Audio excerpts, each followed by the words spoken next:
Hello नमस्कार। Banking के examination के जितने भी कैंडिडेट्स हैं उनके मन में एक सवाल ये उठता है कि कौन फॉर्म फिलअप कर सकता है। तो सबसे पहले तो आप किसी भी रिकॉग्नाइज्ड यूनिवर्सिटी से ग्रेजुएट हैं तो आप फॉर्म फिलअप कर सकते हैं, तो कोई इसमें परेशानी नहीं आनी चाहिए। तो एक ग्रेजुएट कैंडिडेट जो है वो फॉर्म फिलअप कर सकता है, राइट। तो बहुत बार एक सवाल उठता है कि कंप्यूटर सर्टिफिकेट चाहिए क्या। तो कंप्यूटर जो सर्टिफिकेट है ना वो डिजायरेबल होता है, ठीक है। अब डिजायरेबल का मतलब क्या हुआ कि यदि है तो बहुत अच्छी बात है। अब कंप्यूटर सर्टिफिकेट के लिए किनको वरीड होना चाहिए और किनको नहीं होना चाहिए। जैसे कि मान लीजिए आपने स्कूलिंग की 10 और 12 और उसमें आपका कंप्यूटर एक सब्जेक्ट था, ठीक है, तो आपको वरीड होने की जरूरत नहीं है। यदि आपने ग्रेजुएशन कर रखा है, किसी भी तरीके से कंप्यूटर उसमें दिखता है कि हाँ आपने कंप्यूटर पढ़ा है, यदि आपने बीटेक कर रखा है, आपने बीसीए कर रखा है और कंप्यूटर उसमें दिख रहा है, ठीक है, तो आपको वरीड होने की जरूरत नहीं है। यदि किसी भी तरीके से 10th से लेकर ग्रेजुएशन तक कहीं पे भी कंप्यूटर नहीं दिख रहा है, कंप्यूटर आपने पढ़ा ही नहीं है, तो इसका मतलब है कि आपको कंप्यूटर की नॉलेज की रिक्वायरमेंट है और ये आपके लिए भी अच्छा है, आपके लिए भी बेहतर है, राइट। तो आप 3 to 6 मंथ्स का किसी भी इंस्टीट्यूशन से जाकर एक कोर्स सीख सकते हैं। तो कंप्यूटर सर्टिफिकेट आपको ले लेना चाहिए। यदि नहीं आपने पढ़ाई नहीं है कहीं पे भी कंप्यूटर, तो आपको एक सीख लेना चाहिए। और क्यों? क्योंकि अभी आपको पता है कि कॉम्पिटिटिव माहौल है, पॉपुलेशन बहुत ज्यादा है हमारे देश का, ऐसे भी संख्या बहुत ज्यादा है हमारी, है ना।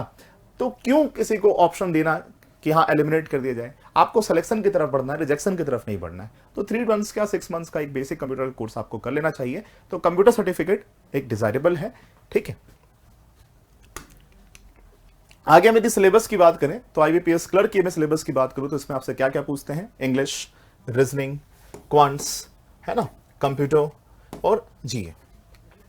यदि मैं आईबीपीएस पीओ की बात करता हूं तो आईबीपीएस पीओ के प्री में आपसे पूछा जाता है इंग्लिश, न्यूमेरिकल एबिलिटी और रीजनिंग, राइट। तो इन सारे सब्जेक्ट्स पे आपको जरूर फोकस करना चाहिए, प्रॉपर वे में फोकस करना चाहिए, राइट।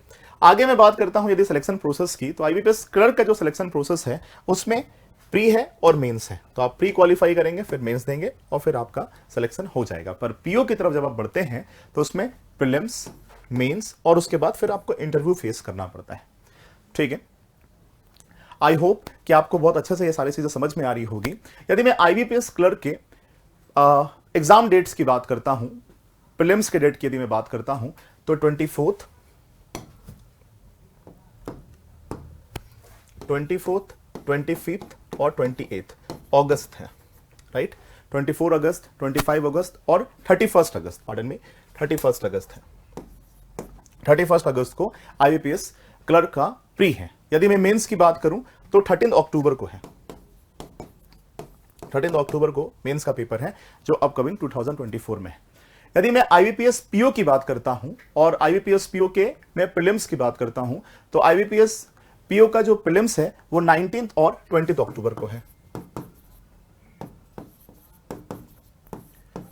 यदि मैं मेंस की बात करता हूं आईबीपीएस पीओ के, तो आईबीपीएस पीओ का जो मेंस है वो 30 नवंबर को है,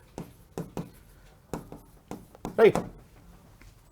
तो ये जो डेट्स हैं आपको ध्यान भी देना चाहिए, आपको उसके हिसाब से अपना प्रिपरेशन करना चाहिए। जैसा कि आपको पता है कि उत्कर्ष क्लासेस का बिग समर सेल स्टार्ट हो चुका है।